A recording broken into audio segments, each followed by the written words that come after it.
How's it going, guys? Kevin back at you with another video. Today's video we're going to be checking out my clipless body mounting system for the Axial SCX10 Pro.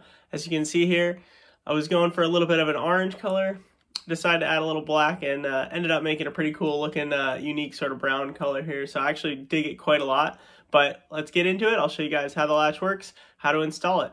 Thanks for watching. Alright, so this is very similar for my systems for the TRX Pro, the Basecamp, many other similar products.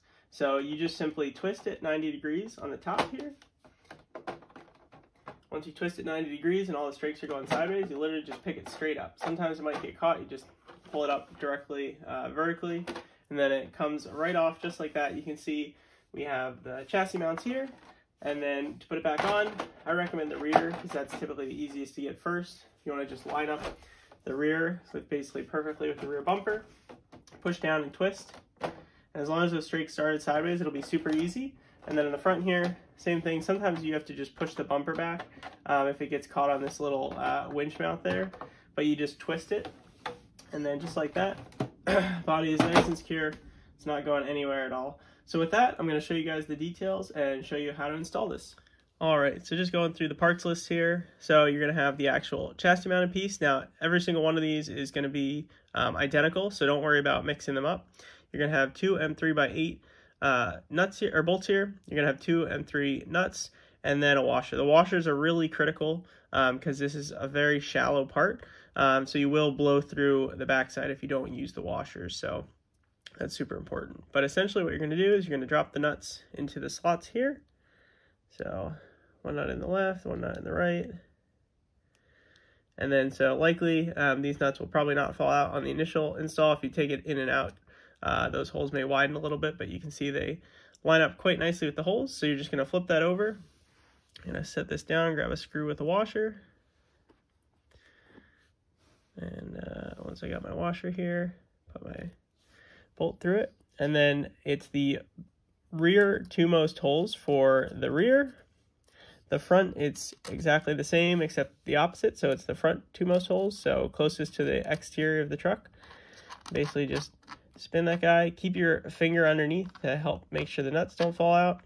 May help to sort of tilt this a little bit so you don't cross thread it. Once you get the one in, you still need to keep your finger there because you don't want the nut to disappear. Grab your second one, slide that in, start tightening it. And once you start to get a grab on it, you can tighten that down. Don't need to go too crazy, but just nice and snug. And then that thing is on there and it's not going anywhere. So same exact install for this side. For the front, you can see it is the front two most holes. Again, we got the washers there. These guys are super, super secure, not going anywhere. So with that, let's jump over to the body side.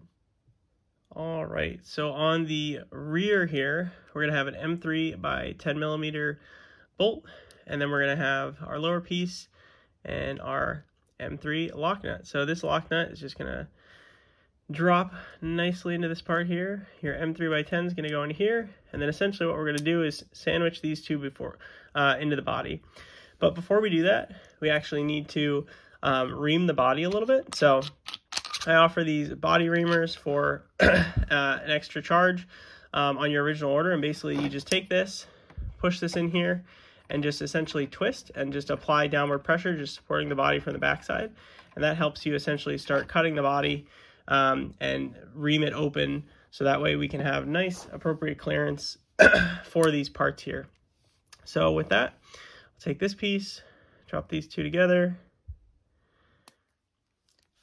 and basically push one side through. You want to make sure that this fits and spins nicely. If it doesn't spin nicely, you're going to need to ream that hole a little bit more. And then find your screw here. And now you want to make sure that the strakes are lining up with sort of the bottom little features here. If you twist, you should feel them lock together. And then as you go, just sort of tighten that down. Don't need to be too crazy, but you want that to be just nice and snug. And then just like that, your rear is on. So the front, I take this off, is a little bit different. So you can see we have these spacers here.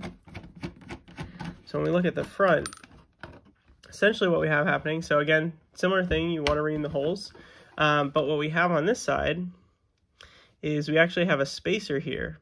So the purpose of this spacer is to basically keep this part level, so that way when it's sitting through here, it's not going to be rotating and sort of falling all over the place. So basically you'll just take this, slide this through like so, and I'm gonna mark these. So basically I will make a mark. All right, so future Kevin jumping in quick. I am going to make these symmetrical, and I did want to make a note for any cliffhanger body users or sort of equivalent.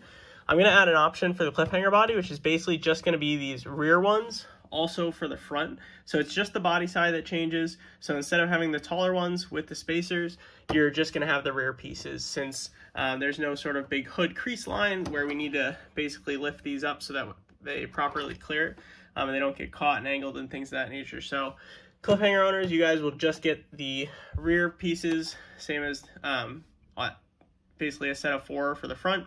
And then SCX10 Pro body owners are going to have this with the spacers underneath. So let's jump back into the video. With that, then you're going to take this piece, push that through. Make sure you have your lock nut and everything in there. This is going to be an M3 by 16 millimeter. You're going to slide that through. Find your receiving piece. Slide that through. Tighten that. You want to make sure that they're going to line up together again. You should be able to feel when they sort of click in place. Make sure your spacer is also lined up. You want to make sure the flat side is towards this line on the body here. Once we get that, once it's nice and tight, you can see here, this is exactly what it's going to look like. So there's going to be obviously a little bit of overhang on that part. But now this is just going to help make sure that this is nice and level and as perpendicular to the ground and the latches as it can get, because that will help when we finally sort of put this onto the body here. Because if these are tilted or rotated, they're not going to want to latch. But you can see just like that, because we have these spacers, they end up twisting and actuating nice and easy, so it's super, super quick and fast to get the body on and off.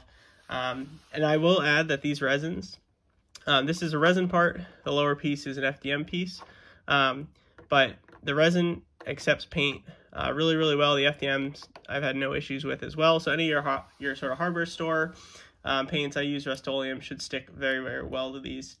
So feel free to body match, color match, whatever you want to do to these things to make them look good for your truck. But that is pretty much it. I appreciate you guys checking out the video, checking out another product of mine. Be sure to check out the link in the video description if you're interested in purchasing, and check out some of my other videos if you got other trucks that you want similar systems for. Thank you guys for watching, and I'll catch you guys next time.